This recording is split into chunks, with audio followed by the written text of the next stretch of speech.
Елбасы шешімі елді елең еткізгені анық. Кешелі бері бұл тақырыпты бас қазақстандықтар қызу талқылауда. Көпшілік Нұрсұлтан Назарбаев 30 жыл билік басында болған тұста ел өміріндегі айрықша оқиғаларды еске алып, жетістіктерді саралауда. Басы осы ширек ғасырдан астам уақыт ішінде халқымыз соғыс отынан ада, бейқұт ғұмыр кешті. Көш тізгінін ұстаған кемеңгердің саясат сахнасында салмақты орны бар бірегей тұлға екені де айтылып жатыр. Осы орайда арна тілшісі түрлі сала мамандарымен кездесіп, олардың да пікірін біліп қайтты.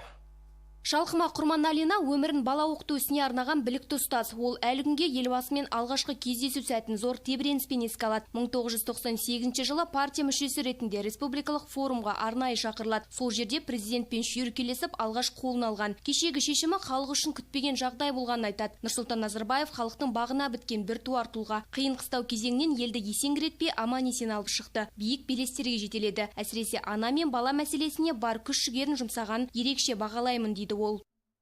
Қимаймыз, бірақ жанымызда болғасын жерде әрі қарата сол президент болмаса да осы біздің еліміздің мынау тыныштығына жауап беретініне соған әрине халық, әсіресе аналар қауымы, әйелдер өздері содан үміт күтіп отыр енді қазір. Мынау елдің арасында, халықтың арасында ауызбіршілік болса екен, елбасымыздың жасап кеткен, жасампаздықпен жасап кеткен салиқалы саясаты ары қарата жалғасын тапса екен деген тілегіміз бар. Бұл пікірмен келесі кейіпкеріміз де келіседі. Оның айтуынша жастардың алаңсыз білім алуына елбасы қолдан келгеннің бәрін жасады. Қазақ мектептерінің санын көбейтіп, мұғалімдердің тұрмыс жағдайын түзеуге көп көңіл бөлді. Алтынай Жұмағалиева 14 жылдан бері мектеп директоры қызметін атқарып келеді. Сондықтан басшыға жүктелген міндет пен жауапкершілік салмағын жан-тәнімен түсінеді.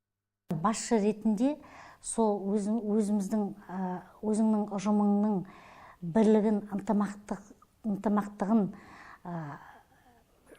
жасай отырып, ол ұжымды белгілі бір дәрежеге көтеру, белгілі бір нәтижелі жұмыстар жасау, ол үлкен саясатты, үлкен білімді, үлкен еңбекті қажет ететін жұмыс. Сондықтан да ал енді үлкен елді басқару, ол енді одан да зор жұмыс екенін мен түсінем. Ел үшін салып күш-жігер, біздің ел болды күшті ел. Алдыңда халқың дайын тұр, алғысын айтып, бас иер дей отырып, осы елбасымызға өзімнің ұжымның атынан, отбасымның атынан үлкен алғысымды білдіргім келеді. Президент пәрменімен 2012 жылы облыс орталығында Назарбаев зияткерлік мектебі ашылды. Қазір мұнда барлығы 580 бала заманға сай білім алуда. Оқуға қабылдарда қала, дала баласы деп бөлінбейді. Бастысы жеткіншектің бойында білімге деген құлшыныс пен ерекше ынта жігер болуы керек. Елбасы елдің ертеңі көзі ашық, көкірегі ояу жастардың қолында екенін үнемі айтады. Кешегі халыққа соңғы үндеуінде де соны еске салғандай. Аға буын салған сара жолды кейінгі ұрпақ үзбей жалғастырса деген тілек білдіріп үміт артты.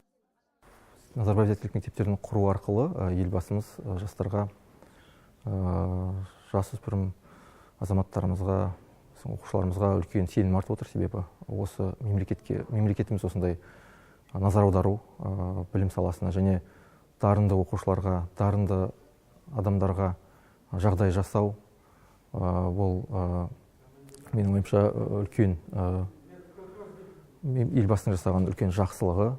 Себебі бұл өзінің елінің болашағын ойлау.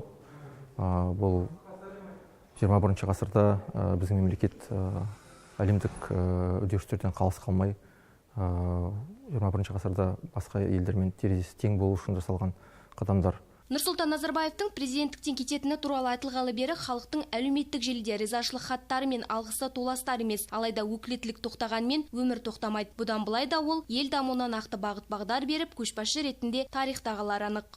Назерке Тоқжан, Нұрлан Идеров, Айдос Қисымов, Ақжайық арнасы.